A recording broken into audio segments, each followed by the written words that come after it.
네, 안녕하세요. 저희는 맑은TV, 오늘은 초청 인터뷰 시간입니다. 저희가 맑은TV 초청 인터뷰라는 코너를 마련해서요, 새롭게 시작을 했는데요. 이 코너는 아시다시피 이제 코로나 때문에 각자 다들 밖에도 못 나가시고, 댁에 계시고, 또 그러다 보니까 마음도 울적해질 때도 있고 또 세상 이야기가 궁금하실 때도 있고 여러 가지 마음이 드실 것 같아서요. 저희가 이제 한번 다양한 분야에서 활동하시는 전문가분들을 모시고 우리 선생님들한테 정보도 드리고 또 재미난 이야기도 들려드리고자 마련한 코너입니다. 오늘은 첫 번째 시간이고요. 앞으로 한 8회 정도를 더 진행해볼까 이렇게 예상하고 있습니다만 많은 분들이 폭발적인 반응을 보여주신다면 더 많은 진행을 할 수도 있을 거라고 생각을 합니다. 네, 오늘 저희 참석한 사람들 먼저 인사하고 시작하도록 하겠습니다. 먼저 저는 이 코너의 사회를 맡은 김성심입니다. 안녕하세요. 반갑습니다. 네, 그리고 저 오른쪽부터 제가 소개하도록 하겠습니다. 오른쪽에 계신 분은 저와 같이 사회를 맡았는데요. 네, 소개해 주시죠. 네, 안녕하세요, 여러분. 저는 같이 사회를 보게 된 박인범이라고 합니다. 지금 맑은센터에서 같이 일을 하고 있고요. 이렇게 목소리로 여러분들께 직접 인사드릴 수 있어서 굉장히 기쁘게 생각하고 있습니다. 그리고 인터뷰가 앞으로 계속해서 이어지니까 좋은 컨텐츠들 그리고 또 여러분들 그 정보 이런 것들 관심이 많으시다면 채널도 계속해서 많이 이용해 주시고 또 구독해 주시면 감사하겠습니다. 앞으로도 자주 인사드리겠습니다. 네, 반갑습니다. 네, 오늘의 히어로, 네, 오늘의 주인공을 소개하도록 하겠습니다. 바로 제 옆에 가운데 앉아 계신 분이신데요. 강서 장애인 가족지원센터장이신 조구영 센터장님을 모셨습니다. 네, 직접 인사 말씀 듣도록 하겠습니다. 네.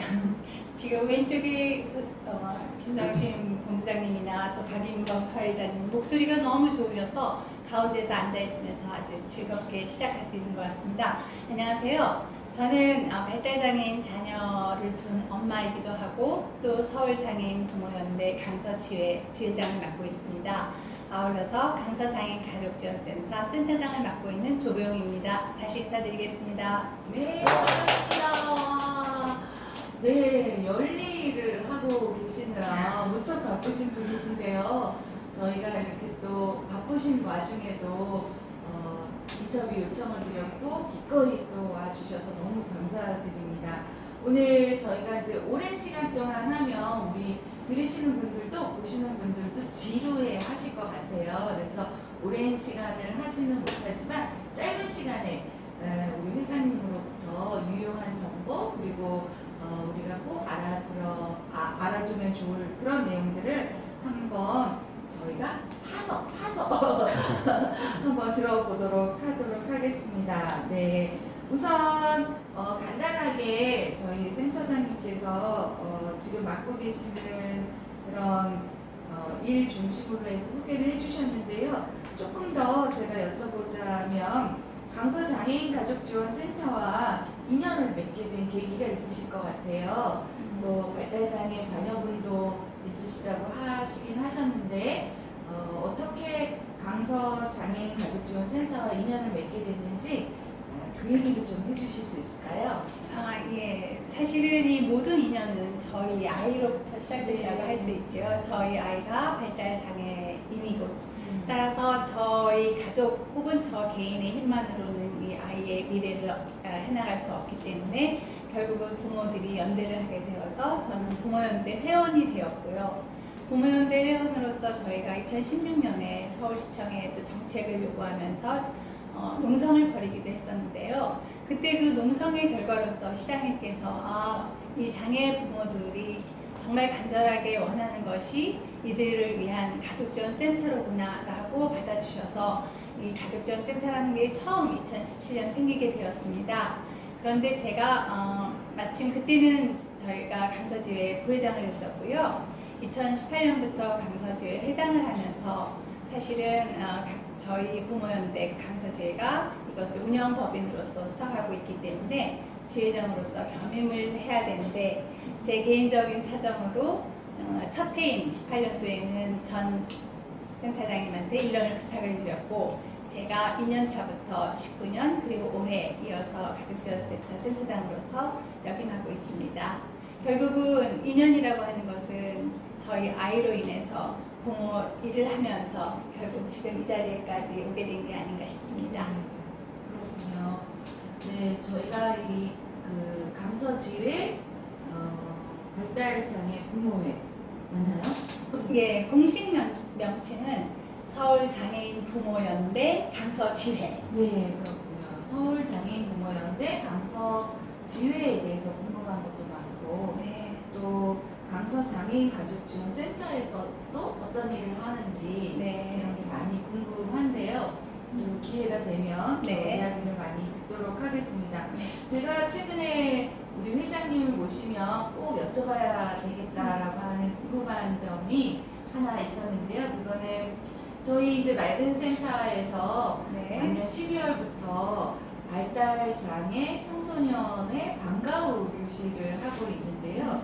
이 방과후 교실을 저희가 처음 하다 보니까 사실 여러 가지 어려운 점도 있고 또 모르는 것도 많고 네 그래서 우리 회장님 오시면 꼭 좀 여쭤보고 싶다 이런 생각이 들었었습니다.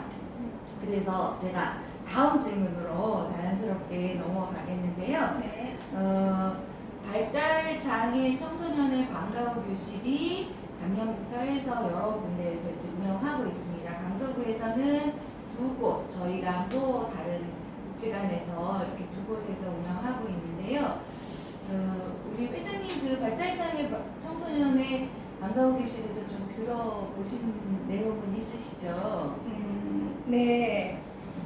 예를 들면 이제 일단은 저희 아이가 성인이 되다 보니까 학령기가 아니니까 직접적으로는 제가 관련이 없기 때문에 직접적인 경험은 없습니다만 저희 아까도 말씀드렸듯이 부모에 많은 회원들이 계시고 그 중에 또 청소년 자녀를 둔 엄마들은 또 이 제도를 굉장히 반갑게 받아들여서 이용을 하고 있습니다.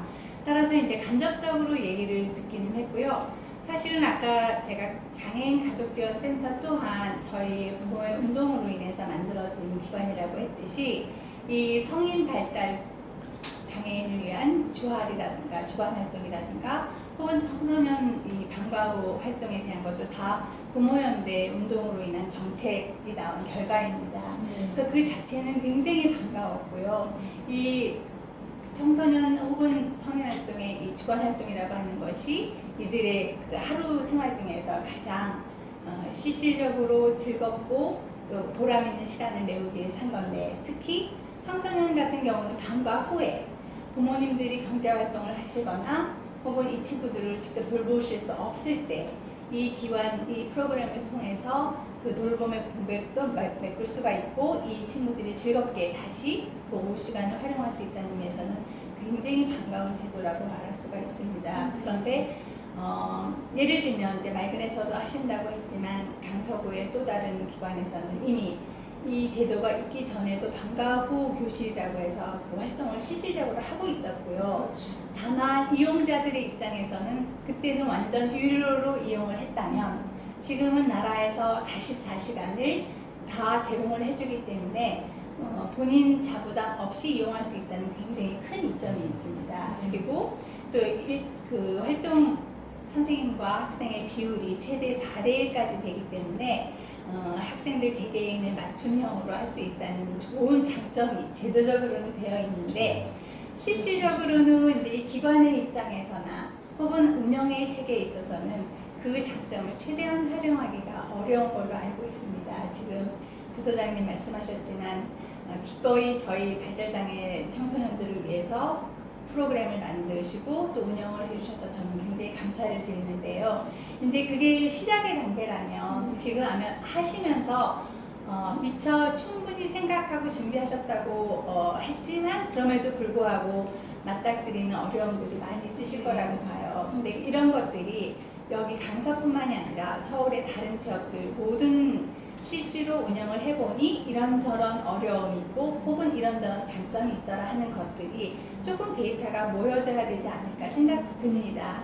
그러다 보면 보완할 거는 보완하고 더 좋은 점을 계속 더 나아갈 수 있다면 이 제도가 원래 의도했던 그런 충분한 좋은 취지가 살려지지 않을까 싶습니다. 근데 아무래도 19년에 이제 시작했고 올해 더더군다나 이 코로나라는 정말 독병이 내내 도사리고 있는 이 환경에서 여러 가지로 어려운 점이 많을 걸로 압니다만 그래도 그럼에도 불구하고 이렇게 운영을 해주셔서 저는 감사드리고 있습니다. 네, 감사합니다. 네.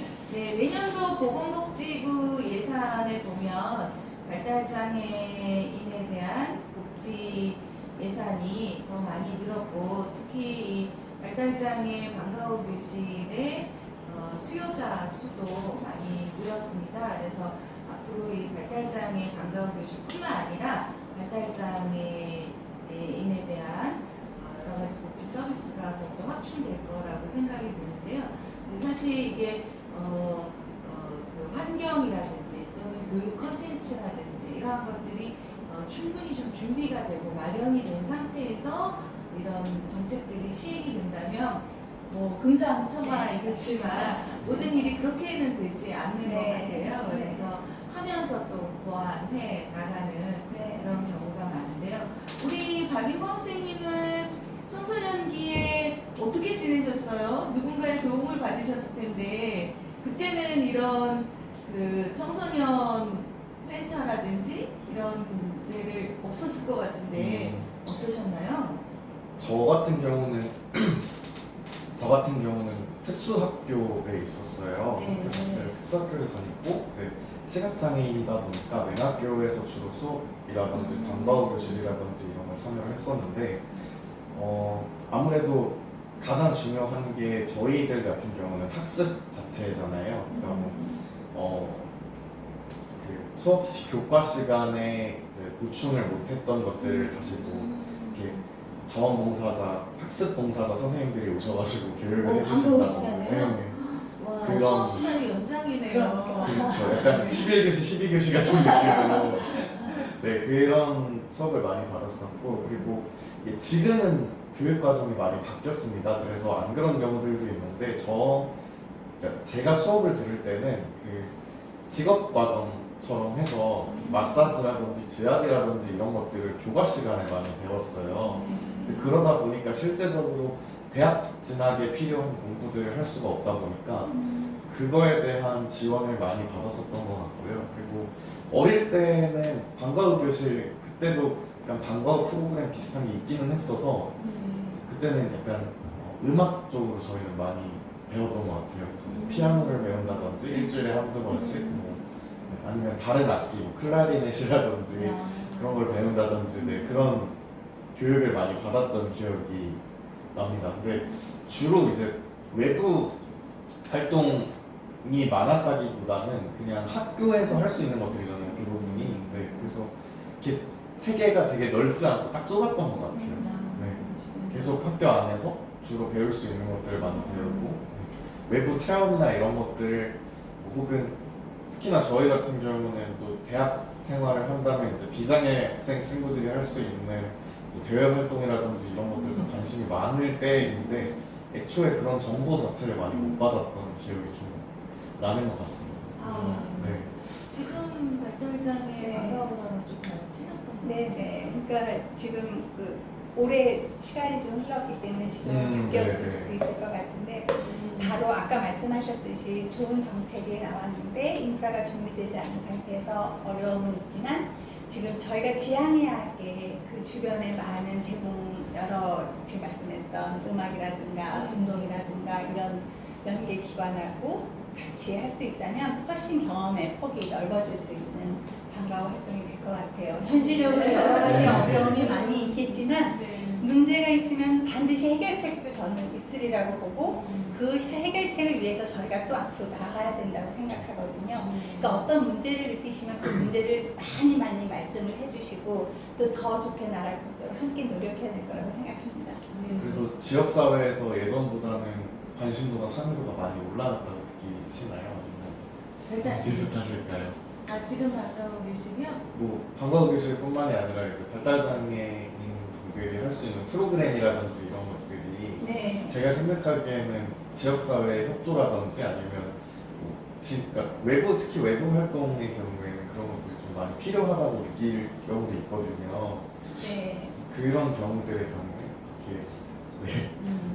네, 지금 저희가 이제 방과후 교실을 하면서 사실은 우리 발달장애 청소년들이 수업의 연장이라고 운영하는 그런 방식을 좀 피하고 발달장애 청소년들이 조금 스트레스도 좀 해소되고 자신이 하고 싶은 어떤 문화, 여가, 예술 활동 이런 것들을 조금 더 많이 하려고 하는데요. 제가 하다 보니까 가장 어려운 거는 우리 발달장애 청소년들이 하고 싶은 게 없는 거예요. 뭘 하려고 하지 않고 네, 조금 아직까지는 수동적인 그런 자세에 놓여 있어서 그 부분이 이제 가장 좀 어려운데요.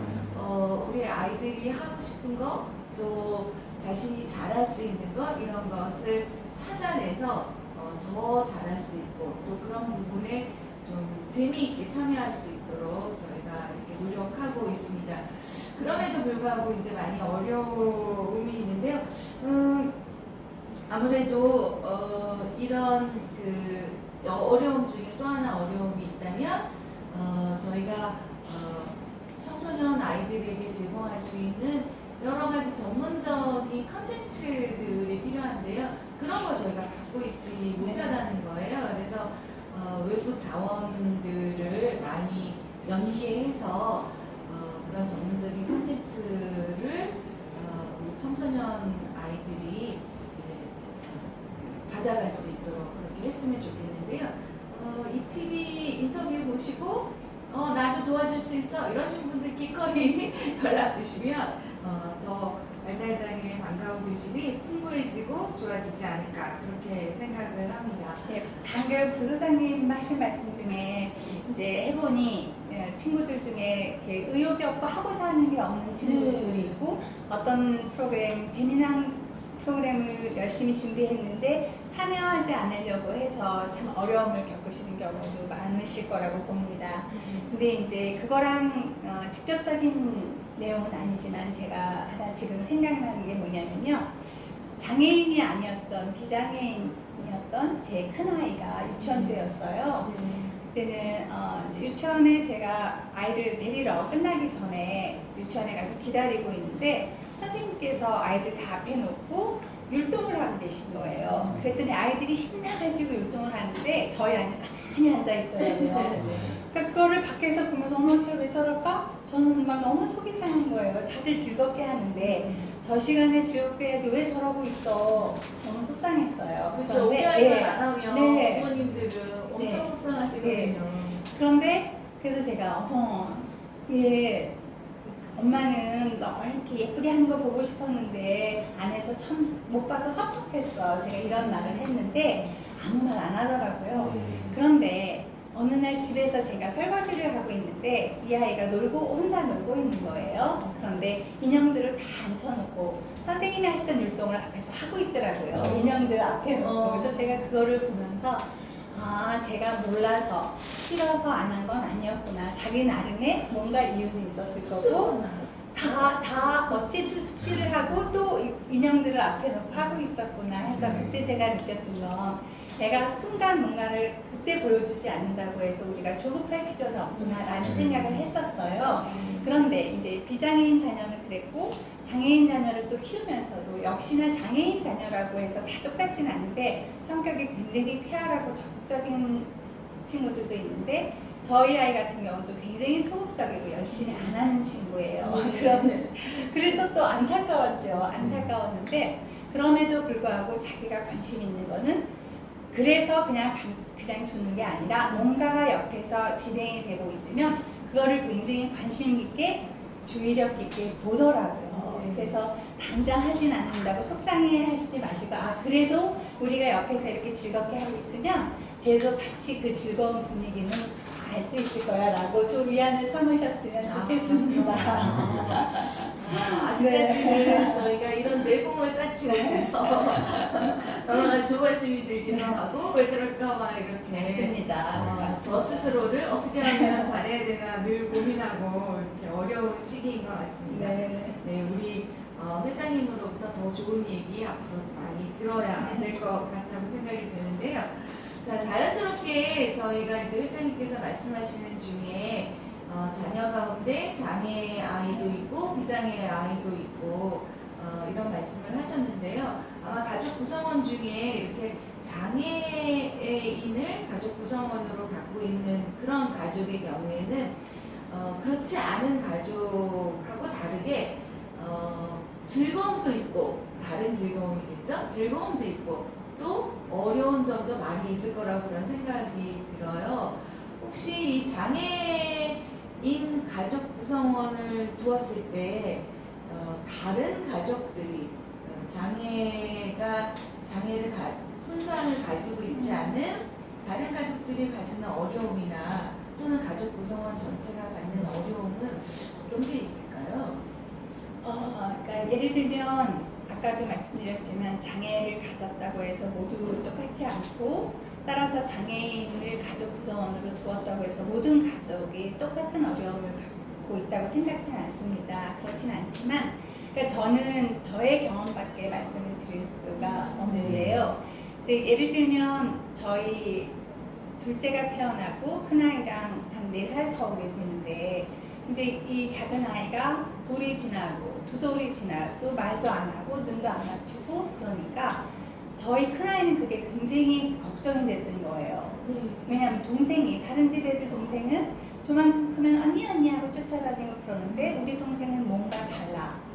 큰애가 걱정을 네네. 했다고요? 뭔가 달라 하고 그 다름에 대해서 걱정을 하는데 또 얘 성격의 차이, 엄마 우리 동생 왜 그래 왜 그렇지 하고 직접적으로 물어보는 게 아니라 본인은 걱정을 했나 봐요. 근데 저한테는 전혀 그런 얘기를 안 했는데 나중에 친구한테 쓴 편지를 보니까 이제 우리 아이가 둘째는 미국에서 태어났고 큰애도 같이 미국에서 있다가 한국으로 왔는데 그때 미국에 남아있는 자기 친구한테 영어로 편지를 쓴 거예요. 네. 그러면서 근데 말이지 이상해. 내 동생은 지금 몇 살이 되었는데 아직도 말을 못해 하고 그거를 표현을 한 거예요. 그러니까 그거를 보는 순간 제가 마음이 짠하면서 얘가 굉장히 이거를 걱정하고 있었고 표현은 안 했지만 그랬구나 라고 알고 그 다음에 이제 아이한테 말을 하기 시작했어요. 그리고 그때 제가 우리 둘째를 장애인 복지관을 데리고 갈 때 큰아이를 같이 갔는데 큰아이가 그렇게 얘기를 하는 거예요. 엄마 얘는 우리 동생은 장애인이 아닌데 왜 장애인 복지관에 와요? 그렇게 말을 하는 거예요. 그랬을 때 우리 큰아이가 어린 큰아이가 느꼈던 장애인은 신체적인 장애인만을 이제 나름 생각하고 있었는데 본인이 볼 때는 동생은 신체적으로는 그냥 비장애인 같아 보이는데 왜 장애인이지? 라고 해서 그때 제가 설명했던 게 기억이 나거든요. 그러니까 장애라고 하는 게 단순히 신체적인 장애뿐만이 아니라 정신적으로도 또래에 비해서 같이 발달이 돼야 되는데 발달이 늦을 경우에 지연될 경우에 그것도 우리는 지적 정신장애라고 한다. 큰애가 그걸 이해했습니까? 그때 처음 설명을 하게 된 거죠. 그러니까 굉장히 걔는 어려운데. 네. 근데 그때 얘는 이제 그래요라고 말은 했지만 일단 동생이 장애인이다라는 거를 처음 제가 설명을 하는 계기가 되었어요.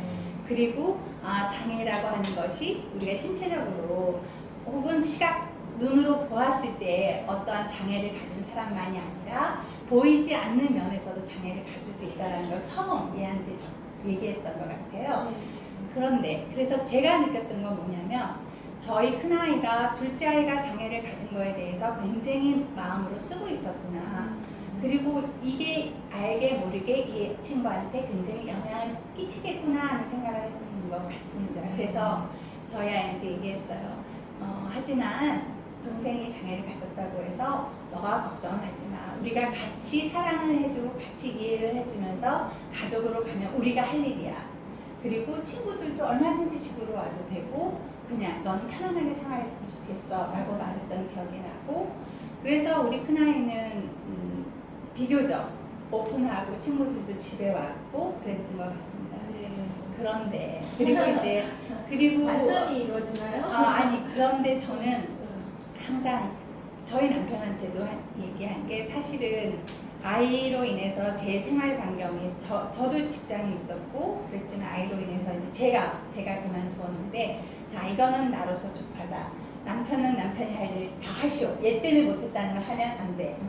큰애도 너 동생 때문에 뭐 너가 할 일을 못했다는 거 엄마가 그거 원하지 않아.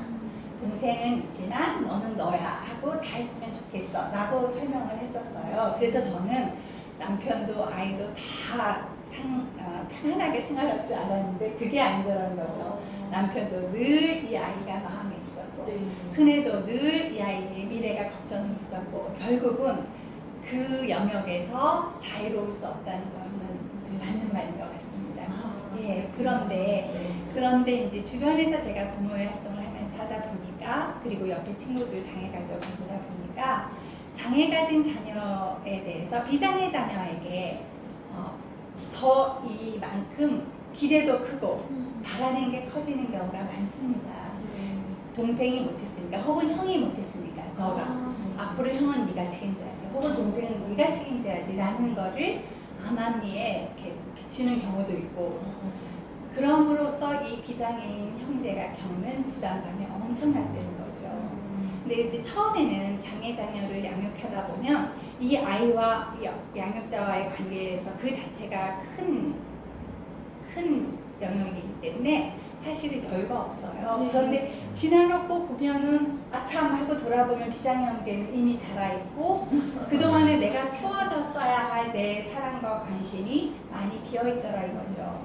그 아이도 사랑하고 네, 싶었는데. 네. 그래서 나중에라도 어머나 그랬구나 라고 잡아주고 하게 되면 그래도 낫지만 그게 어리면 어릴수록 좋다는 거죠. 네. 그래서 저도 장애 자녀를 키웠고 비장애 자녀를 키웠지만 그리고 안타깝게도 계속 장애 자녀들이 탄생을 하고 있어요. 네. 그래서 우리가 원하지 않든 원한 사람은 없을 거고요. 다 장애 가족 구성원을 갖게 되었을 때는 비장애 특히 형제 자매에 관해서는 엄마 아빠가 조금 더 신경을 쓰고 장애 자녀만큼이나 같이 다독거리면서 가는 게 정말 중요하다고 생각합니다. 네.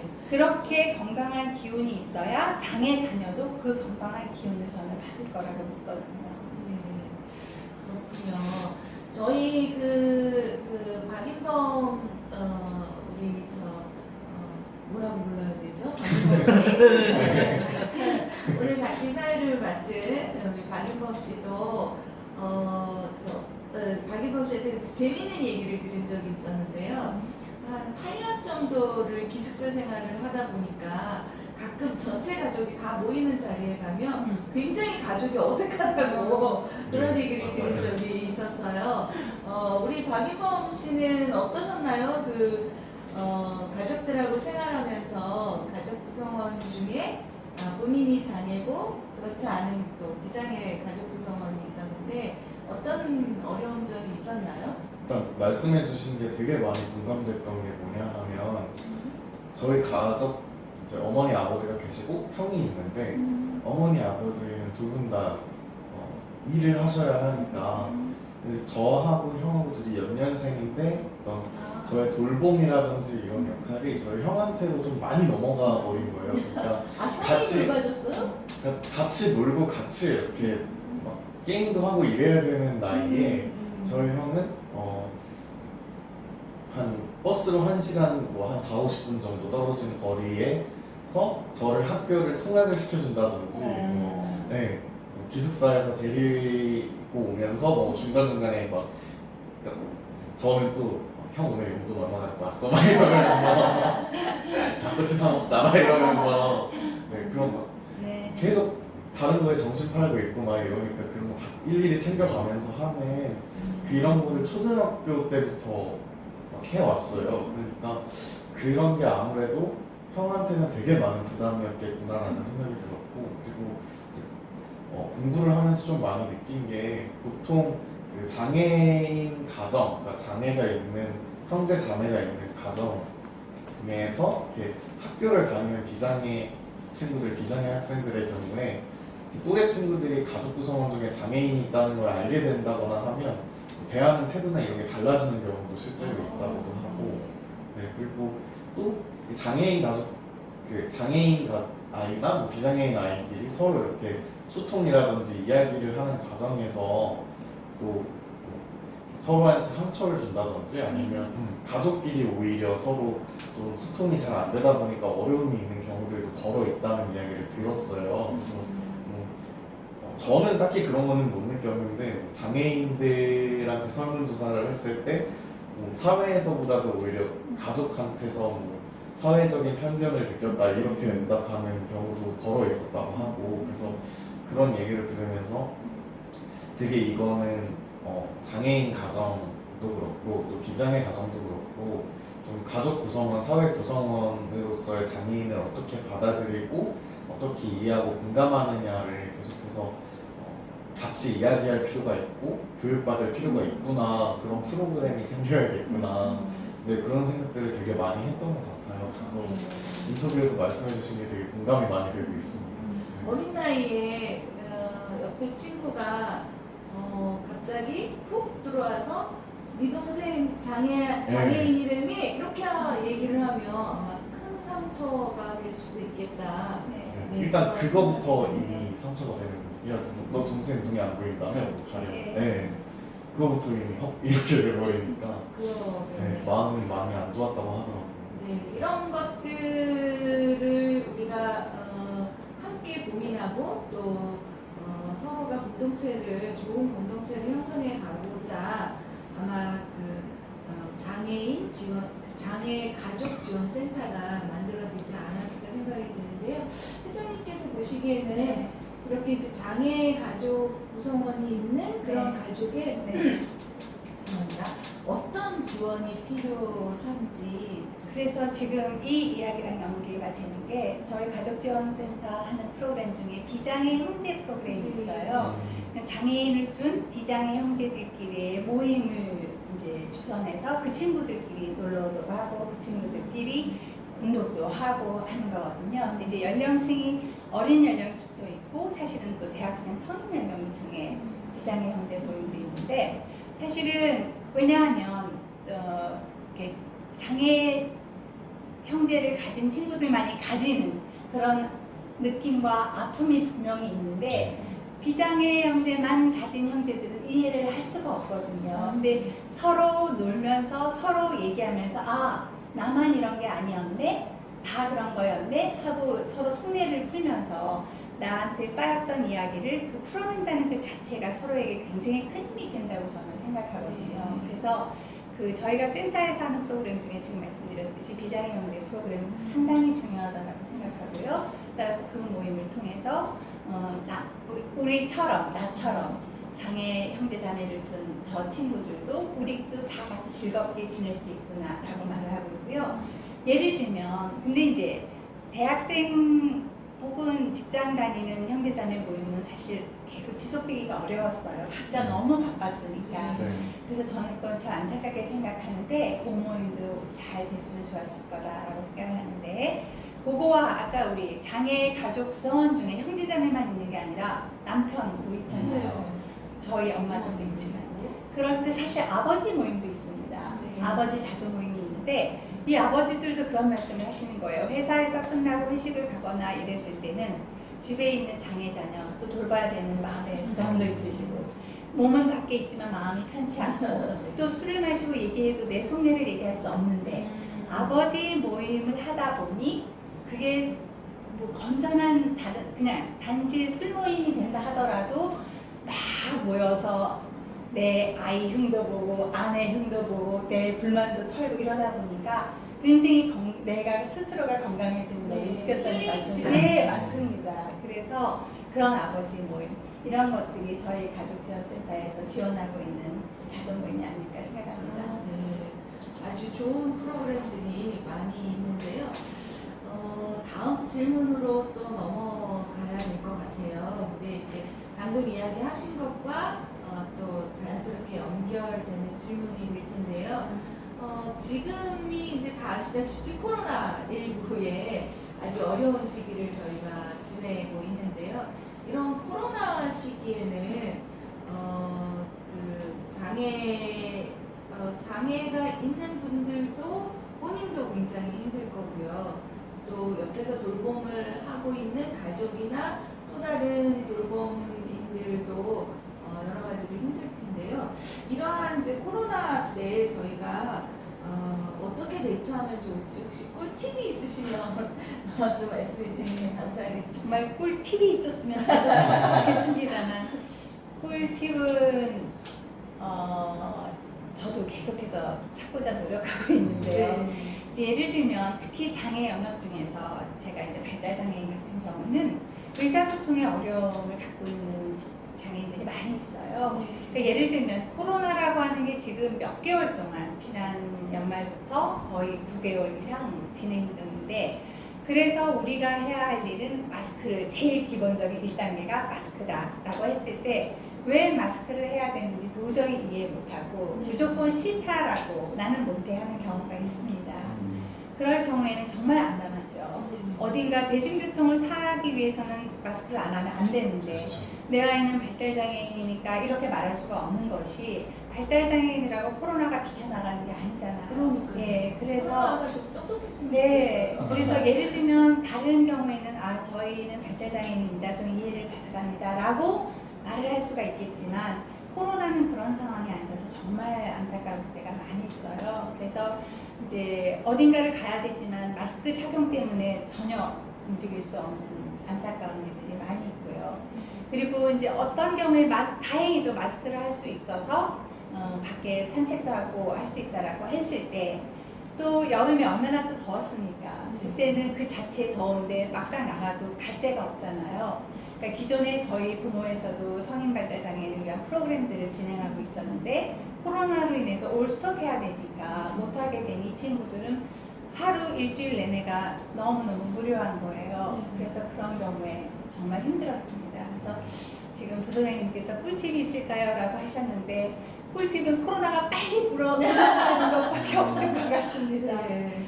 이제 그럼에도 불구하고 이게 장기화되면서 저희가 가장 사회 그 방역 준수하면서 철저히 하면서 실내에서 소규모라도 할 수 있는 프로그램을 지금 진행하려고 하고 있습니다. 네. 이제 코로나를 지나면서 저희가 이제 앞으로의 사회가 어떻게 될 것인가를 고민을 많이 하게 되는데요. 지금의 코로나와 유사한 그런 시기가 앞으로 지속될 수도 있겠다 이런 생각하시는 분들이 많이 있는 것 같습니다. 그래서 비대면 활동에 대한 관심들이 많이 있는데요. 네. 우리 이제 발달 장애가 있으신 분들의 경우 이 비대면 활동이 딱 어울리는 또는 적합한 이런 비대면 활동이 아직은 모델들이 만들어지지 못해서 많이 어려움이 있습니다. 그래서 더욱더 고민을 좀 많이 해야 되지 않을까. 예, 제가 지금 비대면 활동 말씀하셨기 때문에 한 가지 말씀드리고 싶은 거는 저희 부모의 프로그램 중에 발달장애인 독서 모임이 있어요. 그래서 워낙에 이제 피치마켓이라는 데 아시죠? 예, 거기서 1대1 네. 1대1 대면 수업을 했었는데 지금 못하니까 줌을 통해서 하고 있거든요. 네. 줌을 통해서 1대1 진행을 하고 있고 또 저희 댄스 시간인데 댄스도 할 수 없게 된 거예요. 그래서 선생님께 동영상을 부탁을 드려서 각 친구들에게 동영상을 보고 집에서 하고 그거를 찍어서 했다 이거를 보내달라 이런 식으로 억지로나마 하고 있습니다. 네. 그런데 이제 지금 말씀하신 것처럼 그거는 어찌할 수 없는 대체 수단인 거고요. 조금 더 실용적으로 더 활용할 수 있는 더 좋은 어떤 방법들이 나오면 좋겠습니다. 그러게요. 또 많이 고민하고 네. 좋은 방법들이 또 기술이 발달하면 또 다양한 우리 예전에 그 영화 같은 거 보면 홀로그램이라고 해서 앞에 이렇게 실제로 사람이 나타나는 그런 기술이 있었는데요. 조만간 그런 기술도 우리 눈앞에 펼쳐져서 비록 거리는 떨어져 있지만 바로 앞에 사람이 있는 것처럼 하는 그런 활동도 가능하지 않을까 이런 생각이 들고 코로나가 머리가 나쁜 건지 좋은 건지 모르겠지만 그런 네. 기술을 더 앞당기는데 네. 일조를 할 것 같은 느낌은 듭니다. 네. 네. 저희가 이렇게 영상으로 인터뷰를 하다 보니까 오랫동안 하기가 좀 어려워서 아쉽지만 이쯤에서 인터뷰를 좀 마무리할까 하는데요. 너무 시간이 짧은 느낌이 들죠. 네. 다음에 또 모실 수 있는 기회를 만들어 볼까 하고요. 이쯤에서 좀 마무리를 할까 합니다. 앞으로 가족지원센터나 발달장애 강서 죄송합니다. 네네. 서울장애인 부모연대 강서지회 네, 그리고 강서장애인 가족지원센터 의 활동 방향도 좋고요. 우리 회장님이 개인적으로 느끼시는 어떤 소망도 좋고요. 앞으로의 전망에 대해서 조금 한 말씀 해주시죠. 예, 이제 처음에 부소장님께서 이 프로그램 시작하실 때 어떤 정보와 재미난 이야기로 이 시간을 풀어나가시겠다고 했는데 제가 재미나게 해드리지 못한 것 같아서 아니요. 죄송하고요. 다만 이제 가족지원센터 혹은 저희 부모연대 회원으로서 제가 느끼는 건 항상 장애인이라고 혹은 비장애인이라고 하는 차이가 어떤 차별을 만들어서는 안 된다 하는 것이 저희 모두가 늘 주장하고 있는 이야기죠. 따라서 언제든지 그런 작은 차이 때문에 더 작은 차별이라도 하지 않는 그런 사회가 되도록 저희 장애인 가족지원센터도 항상 노력하도록 하겠습니다. 네, 감사합니다. 짧은 시간이지만 또 나름대로 큰 울림을 주시고 있는 것 같은데요. 그래서 저와 같이 사회를 봤던 우리 박윤범 씨는 어떠셨나요? 간단한 소감? 편을 여러 편 찍어야 되지 않을까 생각이 부족하고 들었습니다. 아쉽죠? 네, 좋은 말씀을 해주셔가지고 여러 편 찍어서 아예 기획 시리즈물 같은 거 만들어야 되지 않을까. 네, 그래서 또 좋은 말씀 전해주시고 또 항상 많은 울림 받을 수 있는 이야기 주셔서 진짜 감사드립니다. 네. 감사합니다. 네, 너무 아쉽지만 마쳐야 될 것 같고요. 저희가 다음에는 그동안 이제 마이크센터에서 하모니카 자조 모임을 하면서 하모니카 외부 공연이 있을 때 공연도 기꺼이 참여해 주셨던 하모니카 팀들이 있습니다. 시각장애인 분들이세요. 그래서 다음번에는 여러분들이 함께 나와서 팀이 함께 인터뷰하는 시간 만들어 보도록 하겠습니다. 이번 것도 물론이고 다음에도 많은 시청 해주시면 감사하겠고요. 저도 이제 유튜브 그 영상에 대해서 잘 몰랐는데 알고 나서 보니까 제일 중요한 게 뭔가요? 좋아요, 구독. 네, 제일 중요하다고 합니다. 좋아요, 구독 꼭 눌러주시기 바라고요. 오늘 또 우리 회장님 조비영 회장님에 대한 센터장님에 대한 여러 의견 또 궁금한 사항이 있으시면 언제라도 댓글 달아주시면 저희가 답변 드리도록 하겠습니다. 자, 그러면 너무 아쉽지만 마쳐야 될까요? 네. 마지막에 다 같이 인사하는 걸로 마치겠습니다. 네. 네, 마치겠습니다. 감사합니다. 수고하셨어요. 수고하셨습니다. 고생하셨습니다.